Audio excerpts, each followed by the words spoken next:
Ano ang dahilan o sanhi ng pagkakaroon ng high triglycerides? Labis na paggamit ng alak o alkohol. Hindi makontrol o hindi nakontrol. Na diabetes, type 2 diabetes o prediabetes. Mababang antas ng mga thyroid hormone, o low-level thyroid na tinatawag na hypothyroidism. Ilang bihira o rare genetic conditions na nakakaapekto sa kung paano kino-convert ng iyong katawan ang fats o taba sa enerhiya. Pagkaing mataas sa asukal, high sugar, saturated fat at mga refined carbohydrates. Sakit sa liver o atay. Sakit sa kidney o bato. Pagiging sobra sa timbang o labis na katabaan. Overweight, obesity, body mass index, BMI, na higit sa 25. Mga gamot tulad ng diuretics, hormones, corticosteroids, beta blockers at ilang gamot sa HIV.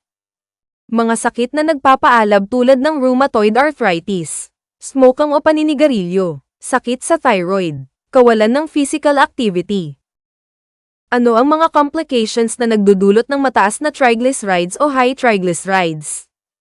Ang mga complications na maaaring magpataas ng iyong panganib sa mataas na level ng triglyceride ay kinabibilangan ng family history ng high cholesterol at high triglycerides, menopause, pagbubuntis o pregnancy HIV, sakit sa metabolismo o lipid metabolism disorder na minana.